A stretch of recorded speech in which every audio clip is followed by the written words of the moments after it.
Hi, thanks for having me and for organizing this webinar. It's really great that we're able to connect a bunch of people from different regions together for a conversation. So like Pashi mentioned, I'm going to be talking about Playa Vista. So I'll be specifically addressing how to leverage surveys and data in order to influence programming. This is about a program that we have here at Playa Vista called our Ability to Change program. So I'll be talking about a little bit of an overview just to give everyone some context about the region, and then going a little bit in depth about our survey and the methodology that we use, discussing the results from this year's survey, and then finally giving everyone a good overview about what it is that ability to change means. So first things first, Playa Vista. So we are located in Los Angeles. It's mixed-use development that came online probably about 10 years ago, with most of the growth happening in the last 5 years. Currently, we have about 5,100 employees that are commuting into the site on a day-to-day basis, and we've had immense growth in the last 2 years alone. That Compass has been active, that's the TMA. There's 49% growth of employees between 2014 and 2015, and then between 2015 to 2016, we had 44% growth. And this region is called the Silicon Beach of Los Angeles. 83% of those companies that are there work in tech or media or advertising, and there's about 55 or so companies based in Playa Vista, ranging from 2 people all the way to almost 500 people. So Playa Vista, as I mentioned, is a mixed-use development, and in order for it to get built, there was a transportation management plan that was put into place. That transportation management plan basically made possible this TMA.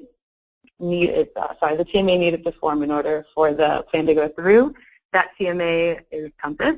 In that TMP, we were really lucky as well that we were able to establish that every single company needs to have an employee transportation coordinator. That's an ETC. So that's essentially someone that we can work directly with as the TMA to make sure that we have a connection with that company. As well, in TMP, involvement in the TMA was also made mandatory. So coming into this project, we have a lot of sticks already in place to help to drive the kind of message that we need and the kind of involvement and engagement with the different companies.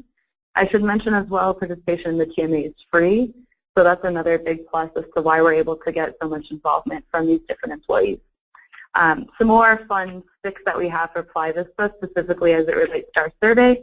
As part of the developer agreement, the Los Angeles Department of Transportation and the City of Culver City, our neighbors, both required that there be certain trip counts and trip caps set in place for those two municipalities to ensure that the development doesn't create too much traffic. So that helps us push along our survey instrument, which we have to do every year. Mandatory, there's mandatory participation in it on behalf of employers as well. And we report those findings to LADOT as well as to the City of Culver City.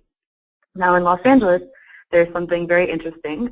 We have a regulatory agency, the Air Quality Management District, which is very active because our air quality is terrible. And one of the rules that was set about by the Air Quality Management District, which I think you may find very interesting, is that employers that have over 250 employees have to track and actively pursue measures to bring down the number of cars that are coming onto the work site. So there's a specific metric that's used. It's called AVR, which stands for Average Vehicle Ridership, which basically means that the employee needs to count the number of cars coming onto the work site during a given week and divide it by the number of people coming into the work site. So again, AVR is just the number of people divided by the number of cars. So we're trying to see how many folks are taking alternative forms of transportation, and that's something that employers that have above 250 employees have to report on every single year. So kind of giving you an overview of this is for the reason that we have a lot of sticks in place, which is really helpful for us to get good data and to get meaningful data as well, because there are certain fees associated with this. There are certain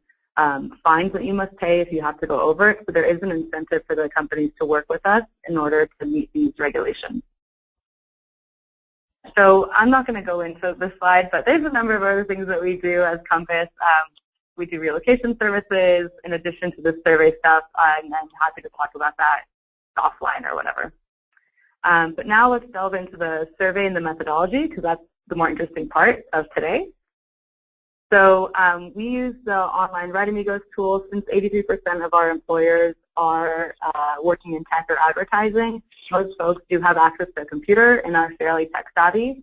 So we set it up with them to follow the Air Quality Management District's kind of standardized template that they use for the surveys, just so that we don't have to take two different surveys in order for the data to count towards one regulation or another regulation. And we're able to set that up really easily with the help of the RightAmigos team, especially with Grant's help. Very appreciative of that. And in addition, we also have paper surveys too that we distribute to folks who don't have access to computers. We provide it in both English translation and Spanish translation. And we have some incentives as well because they help, it's true. For them, on the employer side of things, we incentivize our employee contacts to get above a 65% response rate. We also do some fun survey awards where we kind of give out awards for most improved AVR, best response rate, those kinds of things. And then on the employee side, we have both kind of small and large random prizes during the survey week. So every single day of the survey, we're giving out some prizes to generate buzz and have people talking about it in the office, as well as providing these larger site-wide, kind of shinier prizes. And then we also award a prize to every single work site if their participation is above 5%. We do outreaches. Those are really fun. Cookies and fruit never hurts. And so with all that good stuff, we're able to get some really great data. And this is the main thing, is that we really do want to invest in good data because this does drive our programming throughout the future year. So we get all of our property managers and employee contacts on board. We do targeted outreach sessions to larger employers or employers that we know have lower response rates. And it works. We had 85% of our employers participating this year. We got a response rate of 73% throughout the entire development, contrasting that to the 66.5% response rate that we got last year. So we're seeing that these things are working. And mind you, this is with a larger employer population as well. So there were a number of new folks that came onto the development that don't know who we are, aren't really familiar with this, didn't take the survey last year, but still participated in this process with us. So I'm just going to go briefly through some of the results right now. This is the average vehicle ridership that we have graphed over some years that we've been taking this survey. The orange dot in the middle, that's when Compass started. So we're really proud that we were able to raise this AVR by a significant amount between 2014 and 2015, and also keep on progressing and raising it up in 2016. I see there's a question here about what the AVR goal is. I'll just briefly mention that. For the region that we're in, the AVR goal is 1.5, so 1.5 people per car, which is kind of a funny thing to imagine. So we're working towards it. We haven't achieved it yet, but we are getting closer, and that's really great news for us. And then the next slide is a breakdown of the mode split throughout for the LA DOT parcel. Again, this is looking at the peak PM period. So the time in rush hour, like an hour long in rush hour, and looking at the mode split of that, we're seeing a decreased trend of driving alone, an increased trend of bus, which is great because we've been pushing a lot of transit, and we were actually able to bring on 2 new transit lines directly to serve the development between 2015 and 2016. So that's awesome that we see that difference. And we're also seeing a little bit of an increase in telecommuting too, as more employers are bringing folks online and kind of getting more digital. Another thing that we ask, that's probably the most important thing for us, is home origin. So we look at where folks are coming from. In 2015, this is kind of a breakdown of the home origin map.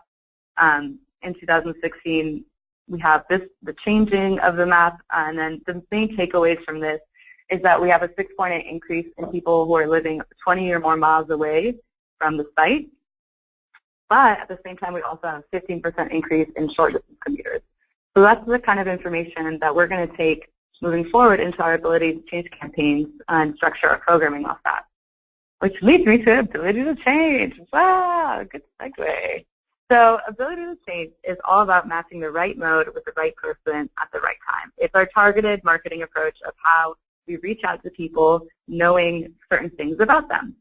So we take all the information about the infrastructure of transit, of biking, of walking, carpool lanes, park and ride lots, every single alternative mode that's possible, and we plot it. We've used ArcGIS, an Esri product, which is really powerful and really amazing. We create these really beautiful maps, and then we plot where everyone's zip code is. That's the level of home origin that we get.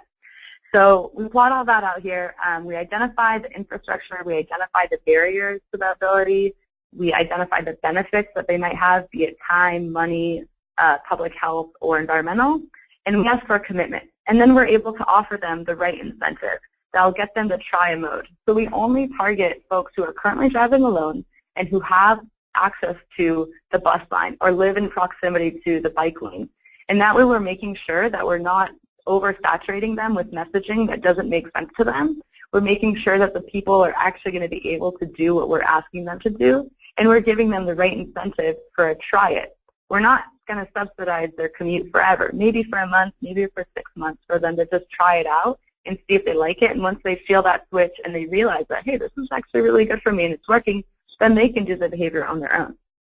So that's kind of the ability to change idea. We focus on modal campaigns. So every month we kind of focus on a different month. We just launched with transit in February. Next month we're going to be working on carpooling, and then walking in April, with biking in May to tie it in with Bike to Work month. And then we're also going to be focusing this year on off-peak. That's something that we found could be actually really helpful for a lot of folks within Fly Vista, because sometimes driving alone is the only method that makes sense. If you have kids that you have to drop off, if you're coming from really far away and there's no one else around you.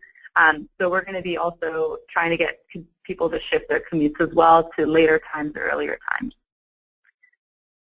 And so we've been recognized. We've just got to give a little shout out to this.